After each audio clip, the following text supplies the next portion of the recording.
people are trying their best. They're usually trying to work within a system in the best way they can with the goals they've been given, the opportunities they've been given, the environment they're in. And so it's up to leaders to really start to create that different environment, different situation. If you want different results, you've really got to address the system and the systemic issues that are holding people back. And some of those things are things we don't realize. If you're ready to unlock momentum, you're in the right place. I'm Aaron Kopel, the Momentum Locksmith, and this is where CIOs come to grow. Hi there. Welcome to Unlocking Momentum podcast. I'm Aaron Kopel, your host. And if you're a frequent listener, you know we usually will have guests on the show, CIOs, IT leaders, talking about their stories, sharing some challenges and how they're unlocking momentum in their organizations. But for this episode, it's just going to be me this time, doing a solo episode. And the reason for that is I had a recent experience myself that I wanted to share with all of you that I thought would be really maybe interesting, eye-opening, and hopefully relevant for you to draw some parallels here. So the opportunity I had, if you know anything about me, if you've been doing any of my classes, workshops, if you're a client of ours, or you listen to the show, you know one of my big passions is travel. I love to travel. I love to go to new places, visit new cultures, try new foods, see new things. I'm a huge history buff. I love architecture. So all those things kind of combine to just a passion for travel and getting out there and going new places. And so I've been to about 50 countries so far, and my kids have tagged along for some of those adventures as well. Some have been work, some have been fun. But my 19-year-old and 16-year-old, along with my wife, have been to a lot of new places as well. So the kids have been, I think, to roughly 20 countries each as well. So it's just a big passion for us and our family. And so this travel opportunity I had recently, I actually took my son as well. So my 19-year-old son, Roman, is actually in business school at IU, Indiana University, which, by the way, they're having a great year. They won the national championship in football in college. So great year to be at IU. So go Hoosiers. And I know my son Roman's having a great time there. So, but he got a chance to go with me on this trip. The trip was basically a group of entrepreneurs. So an entrepreneur organization, the group I belong to, it's called Entrepreneur Organization. And so a group of about 30 of us went. And of course, we're all entrepreneurs, so we have a different lens to look at things. But it was really interesting to experience this with them, and then also with the culture and people that we got to meet locally, and meet a group of entrepreneurs that were here in this country as well. The entrepreneur we had to go visit was Cuba. And so Cuba is not a place that everyone gets to go, especially for America, because of course we've had sanctions and embargo on that country for 60 plus years. And so a different opportunity for us. And if you didn't know, you can go to Cuba in certain situations now these days. And so we got a chance to go. A little bit different process of getting approved to go and getting everything lined up. So luckily we had some help on that on the back end, behind the scenes, helping us make that easy for ourselves. So things went pretty smoothly. We got there and back successfully, which is great. A little bit more work going in, but it's fine. It was a great opportunity for us. We really appreciate the chance to go and experience it. And so just want to share some insights on what that was like, and also some lessons and parallels for us as we think about guiding momentum in organizations. So just to set the stage a bit, so again, 30 entrepreneurs going over there. We all sort of showed up at a little bit different times. I was there with my son, but some things we noticed almost immediately. We got out of the airport, found our driver, and it's about a 30 or so minute drive from the airport to downtown Havana to our hotel right near the bay and the sort of old town area. And so some things we noticed immediately: the state of the just buildings and sort of infrastructure coming in. I've been to other countries that there's challenges there from an economic standpoint, and also just you're living in areas where there are hurricanes and, it's a very moist and humid climate. And so it's hard to keep things up. But this was a different level of that. Buildings were just sort of, in disrepair, falling apart, literally crumbling. And so, again, seen that before in other places, but this was a different level of that. And that was, we thought, maybe it's just these buildings on the outskirts. But no, it was pretty much all the way through, except for a few exceptions, such as the Capitol building. They did a nice job of keeping that up. Looks kind of like the U.S. Capitol. That one's really nice white marble to keep it clean, but literally across the street, everything's decaying and crumbling. So something we noticed there pretty fast. A couple other things, as we drove from the outskirts into downtown and noticed this all throughout, is just not a lot of cars out there, right? So just the sheer number of vehicles, there was almost no traffic. I mean, a few motorcycles, scooters, things like that. Every once in a while you see a car, but just not a ton of them. And the reason for that is fuel shortages. So, they're having some challenges there. And so, fuel is not readily available to everyone. It's rationed. And along with it being rationed, it's, the price of it is just, really high. Like the math we did is somewhere between $16, $20 a gallon. And that's as much as people make sometimes in a month for 1 gallon of gas. And so that's a challenge. And so fuel more readily available for military and police, but not so much for your everyday person. So some challenges there, but the result is not a lot of traffic, not a lot of people out in cars. And along with that, just not a lot of people out in general. So, what I noticed pretty quickly was in, a country of, 10, 12 million people in the capital city, one of the largest cities in the country, we expected to see, your typical situation. Again, go to any Caribbean country, you got people out there doing their thing, living life, hustling for business, enjoying the sunshine, that kind of stuff. Wow, there was about 1/10 of the people I would have expected just out and about. So that was a little bit of an eerie feeling because you do have buildings, areas that you expect, a lot of people, population, and it just wasn't. It was, again, about 1/10 the people you would have expected. And so we kind of joked, like, it seems like a scene from the Walking Dead, like TV series, the zombie apocalypse kind of situation. It was eerie, just a little bit weird. And we had other people in our group that said the same thing. It's just, it's a kind of an odd situation of just not having as many people out and about. And so you can expect from an economic standpoint, when there's not as many people out in large areas like that, it's tough to keep things up, and economic opportunities were a little bit slimmer. So anyway, that's the feeling coming into it. So we got to our hotel in the old town Havana, got checked in, situated, all that kind of stuff, and started to get a better handle on what our agenda was going to be. So a little bit of sightseeing, walking tours, things like that. But the more important part, the fun stuff for us, was really going to talk to some entrepreneurs and understanding how things are working for them. So that was one thing coming into it that was a draw for me going to Cuba, not just Cuba itself, but also the opportunity to talk with these entrepreneurs, because I didn't know that was a thing in a communist country. So it turns out they've, over the last decade or so, started to loosen things up a little bit where people could start to own their own businesses. Of course, prior to that, dating back to 1959, everything was nationalized, right? So no one could own their own business. Everything was nationalized, from healthcare, education, all the businesses, everything was basically became state owned, including all the buildings. And so part of the reason the buildings are crumbling is because they are owned by the state, and they've got only so much to go around, and trying to treat everyone equally generates a situation where you can't keep up unless you're doing really well economically. And so, that situation of privatizing everything lasted for a very long time until, again, about, the last decade or so, when they've started to loosen things up a little bit, where people are allowed to start to own their own businesses and start to chart their own path. And so it was really interesting to hear from some of those folks. I'll share more about that. But so along with those couple of things, just things we noticed immediately about the lack of people, very few cars out on the streets, crumbling infrastructure, that kind of stuff. Some of the other things that come along with that, things like power outages. And so, again, trying to keep up with infrastructure and things like that, they just haven't been able to do that very well. And along with that, fuel shortages. So you have, especially in the evenings, whole neighborhoods will be blacked out for hours, maybe days, sometimes weeks. And so, of course, that generates a lot of issues for people's just personal lives, as well as, trying to generate economic opportunity. If your restaurant has no power, it can be pretty tough. Hotels, no power, pretty tough out there. So just that's sort of the state of affairs in general that we noticed in the first, few hours or day that we were there. And so think about, carrying that forward into, some lessons for us. Think about the system that they're operating in as a country, and then just, down to people in businesses and shops, down in individual life. The system they're operating in it's a difficult situation, right? They're trying to, in a communist situation, they're trying to treat everyone equally in terms of what we, the term you've heard around the US a little bit now, having equity where everyone has equal outcomes, which is a tough situation to try to generate and orchestrate, right? It's a different thing than having equal opportunity to then chart your own path. It's trying to get equal outcomes, which then you're trying to constantly rebalance the scales for certain situations. And so that's where they are, and trying to do that as a centralized government with centralized control becomes a very difficult situation. So, drawing a parallel back to some of the situations we find ourselves in companies, trying to centrally control things in a very traditional kind of environment where, a lot of us in IT think about like, top-down command and control kind of situations, and then, waterfall type projects where we pre-plan everything and then try to get the outcome we're looking for in a situation where things are changing and very dynamic.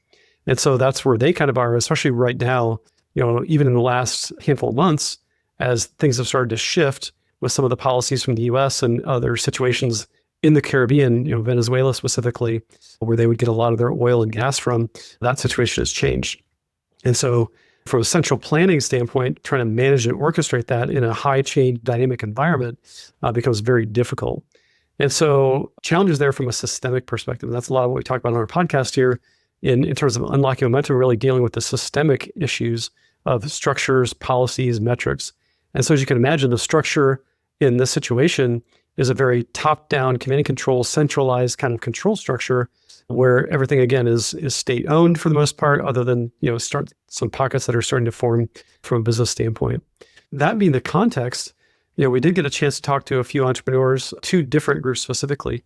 And so one was a panel discussion with some entrepreneurs who, one was in tech and marketing, so a marketing agency using technology and tools like that to help other growing businesses really start to brand themselves and get out there and start creating awareness. Another one was in more traditional business of fruit packaging, fruit drying, import, export, attempting to get into that kind of situation as well, which of course is very difficult with the sanctions and the restrictions, but and a couple other businesses were on that panel. And so just understanding their perspective on how things are going and opening up or not. And so while they are allowed to, own their business, quote, they have a challenge where, they're still under a lot of restrictions on how they can operate, who they can sell to, who they can compete with. And then also just the revenue they bring in is taxed very heavily in various different ways. And so I think we did some, quick addition of what they were talking to us about, and you get to a point where you're at like 55% taxes on top of what you make. Some of that's on your revenue, some of it's on the profit. And then on top of that, you have much higher employment taxes as well on each employee. And so the result is like of the profit you're getting, you're probably only getting a small percentage of that coming in. So that again, the system that they're working in makes it a very difficult situation to be successful and really have a lot of motivation around it. So really interesting to see that, again, that sort of central planning, centralized control, and how that plays out in a more dramatic way at a country level, even beyond what we see in organizations that sometimes are struggling because of it. So it becomes more apparent when it's at a country level, and you can see the results of it on everyday life, not just in the corporate environment. So again, trying to engineer some of that stuff, the incentives aren't there, right? If you're not a business owner, even if you are a business owner, the disincentives there are pretty dramatic as well, right? You're really getting a fraction of what you probably should get as a business owner for all of your sweat equity and hard work that you're putting into it, things like that. So pretty difficult situation. And it's tough to innovate in that situation as well, because you've got so much on top of your shoulders. Even in that situation where you do quote own your own business, it becomes very difficult. But you got a lot of passionate people, a lot of really good people who are smart and have a lot of motivation personally to just get out there and do something new and different. And so one of the things the panel of business owners shared with us was you have a lot of people who are smart and really trying to put it out there. For example, doctors. Education is free up to a PhD, so you have people that can really invest in themselves from that standpoint and get to that level. But even as a doctor, typical salary for a doctor might be in the neighborhood of $20 to $40 per month that they make. $20 to $40 per month they make. Let that sink in for a second. Now, consider their housing is taken care of, food in theory is taken care of, education, healthcare, that's all taken care of in theory, as long as the government can keep up and afford it. But you're a doctor, a PhD, who's invested all that time and you're making $20 to $40 a month.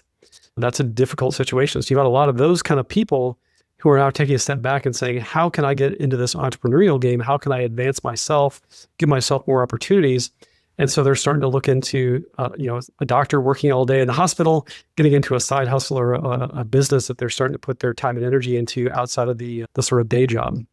And so some of that comes with, they've opened up opportunities to have access to more tools, technology tools, internet access, things like that.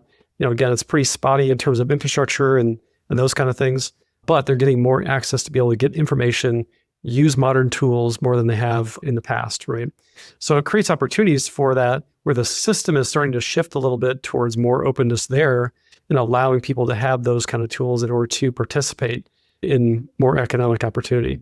So still a lot of siloed kind of thinking, but in that system, but they're creating more opportunities to get people engaged a little bit. Another aspect you noticed was we got a chance to go out to a farm. So a person who has a PhD in agricultural engineering, who had been an academic for a long time and decided, I need to get out there and actually do this stuff for real.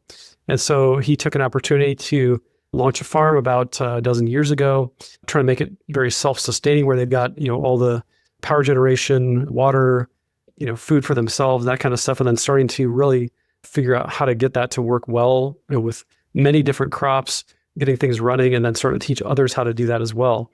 But the interesting part was, again, from a systemic standpoint, they started to do well, right? It was rough going, right, really getting started.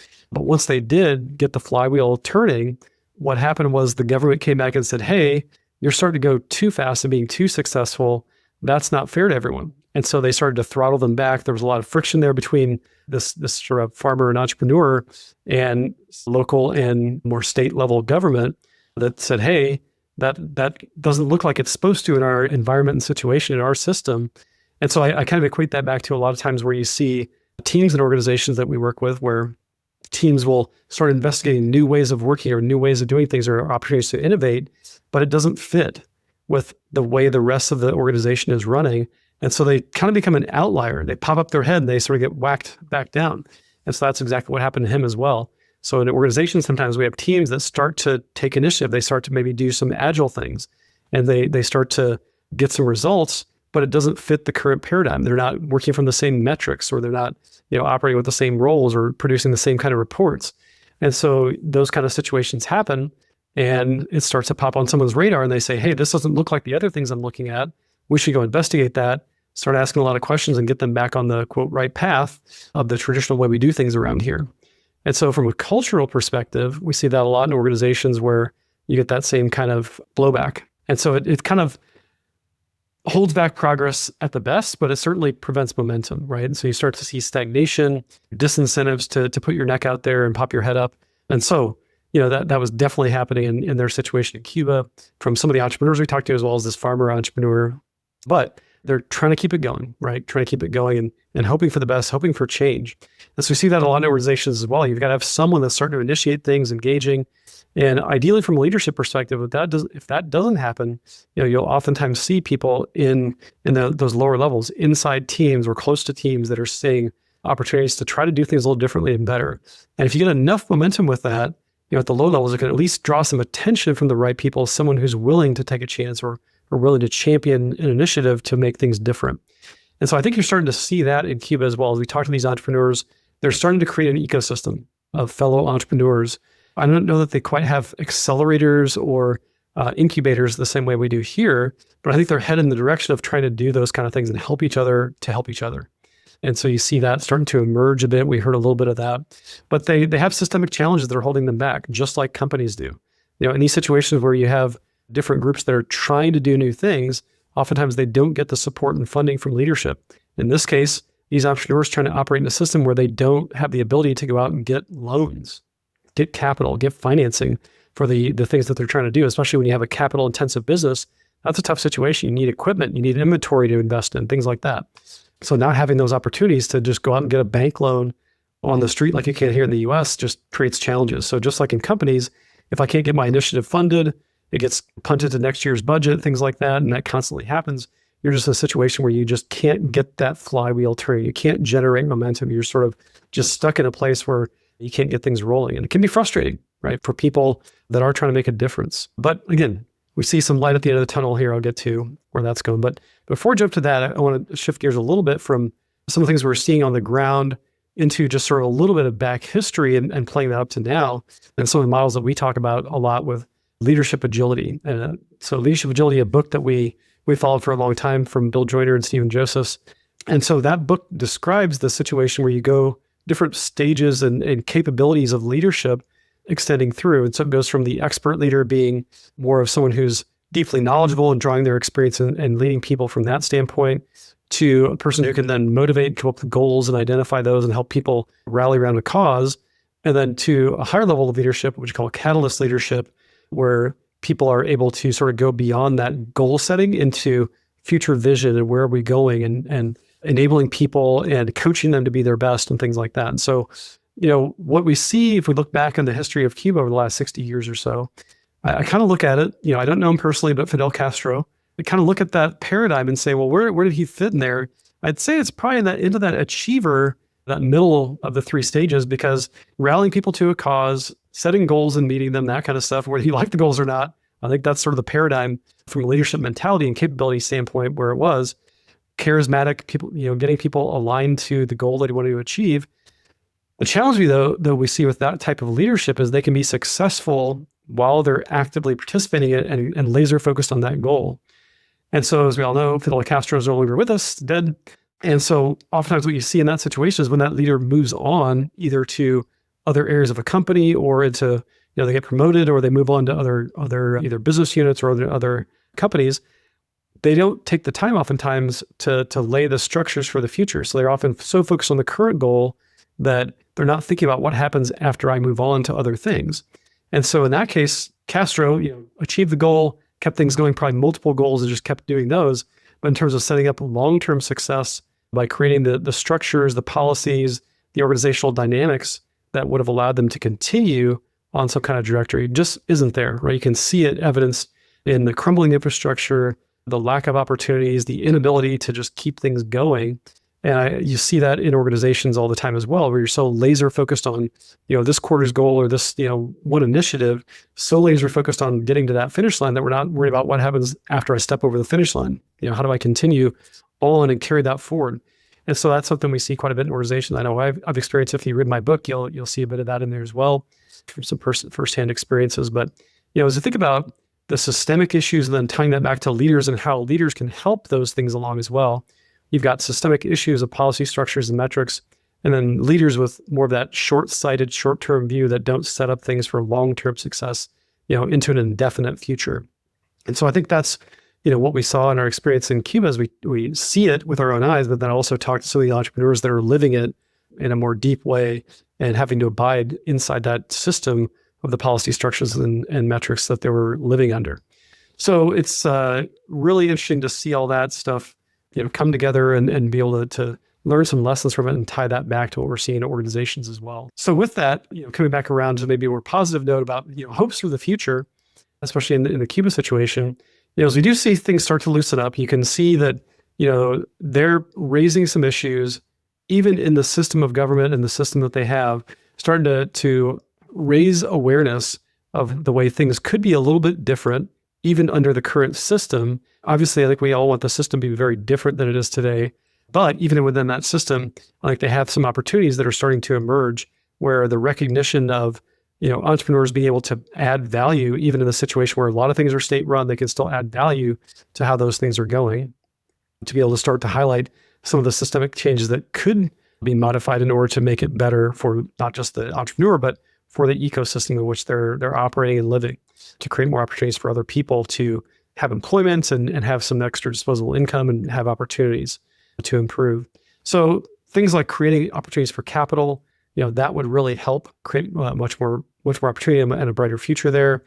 I think from a U.S. standpoint, as we see things probably start to evolve and the U.S. start to engage in some way there, having that access to capital and making investments there in the near future can really help, I think, create an opportunity for people to really get back into the game and help themselves in situations. And that then generates the opportunity to address some of the systemic issues of infrastructure, especially technology, right? They're sort of skipping some generations of what we've gone through in most of the rest of the world with technology opportunities. They do have spotty internet access, but they do have access. But now they're jumping, opportunity to jump straight into some things where AI can help. And so starting to automate and get some of those things rolling, I think can be a great opportunity for them to maybe leapfrog some other areas.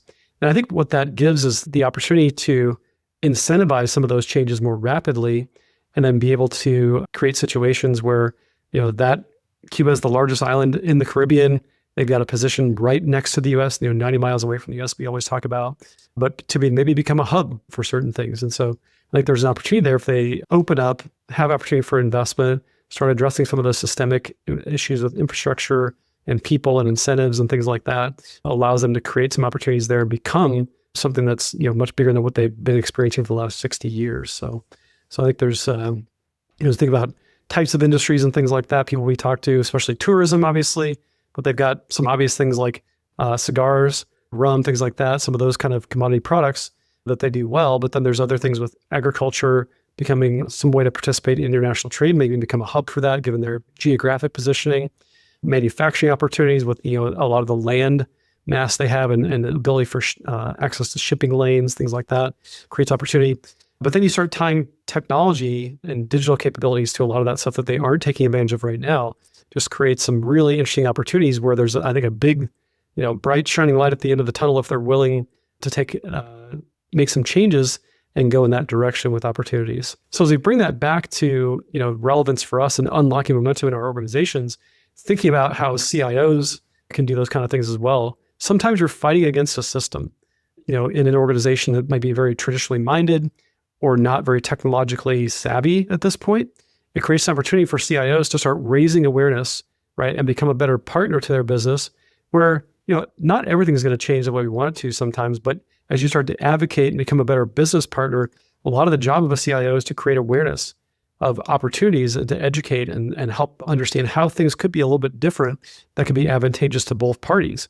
And so, when you think about the situation of systemic sort of lockdown, we see that in some organizations and just starting to unlock a few things here to show success, share some small wins, show how things can be better if you participate together and partner up rather than, sort of that headbutting and fighting situation that we have sometimes in organizations. So, the role of the CIO is that great business partner, sort of the organizational systemic architect, right? Not into technology systems and platforms, but more about, being that architect for the organizational system, helping to understand how the pieces could fit together better or differently, or we should start looking at different pieces and swap some out because there are new things we could be doing or different things we could take advantage of. And then you sort of become an innovation leader, right? As a CIO in that kind of situation where you become that system architect for the organizational system, you start to invite opportunities for innovation, not just from a technology perspective, but from the rest of the business, start to get into a mentality, and that starts to shift the culture of the organization in that direction as well. So really thinking about how to become that kind of, more key player in that situation where you're not just running the IT department, running your function, running your little piece of the world. It's looking at the bigger picture and how can you help the rest of the organization participate better and become, that again, better business partner to the company. So with that, thinking really, about the experience we had in Cuba and some of the things we saw, that it was certainly eye-opening, a little bit different than we expected in terms of, the economic conditions, infrastructure conditions. But I think the big lesson back for me is just a reiteration of people are trying their best, right? It's usually not about the people, it's about the system in which they work. And so that applies to what we saw in Cuba. It also applies to every company and organization that we go to. People are, we assume people are trying their best. They're usually, trying to work within a system the best way they can with the goals they've been given, the opportunities they've been given, the environment they're in. And so it's up to leaders to really start to create that different environment, different situation. If you want different results, you've really got to address the system and the systemic issues that are holding people back. And some of those things are things we don't realize or have been in place for a long time that we just think, oh, that's the status quo. That's the way things have to be. And I think what we, are starting to see in Cuba as they start to loosen things up a little bit, you do see some opportunities. You do see some things where people can start to think differently and take advantage of those opportunities. So when things start to crumble, it creates opportunities for us to start saying, why is it that way? Why are things just operating the same way they always have? Is there a different way for us to do that? And start advocating for change, advocating for opportunity to participate and really make things different by becoming part of the solution rather than just being at the whim of the situation and the problem. So hopefully all that's helpful for us, some interesting insights and takeaways. And if anyone wants to learn more about our experience in Cuba or see some pictures, reach out to me. Happy to walk through some of that stuff. It was really eye-opening, really interesting. We did have a good time, by the way. We saw a lot of interesting and challenging situations, but we did have a super interesting time. And I'm very glad we went, glad that Roman had the opportunity to go with me and my son and experience that. I think he had a lot of takeaways as well. And we did get to see some cool things like Hemingway's house and some of the places that he would hang out, and some of the stuff from Godfather 2, scenes from that, where some of the old mafia stuff happened way back in the day before the Cuban Revolution. So really interesting to experience the whole thing. I wish things were different for the people there, and I hope they are different for them soon. So with that, thanks so much for listening to the podcast, and I hope to share more with you about unlocking momentum in the future. So please tune in, subscribe to our podcast, and hope to talk to you all soon. Thanks. Thanks for tuning in to Unlocking Momentum. If today's conversation sparked ideas or gave you a new way to think about leadership, check out our past episodes and resources. Don't forget to follow and subscribe so you never miss an episode. And if you'd like to connect with me, Aaron Kopel, the Momentum Locksmith, you'll find the link in the show notes.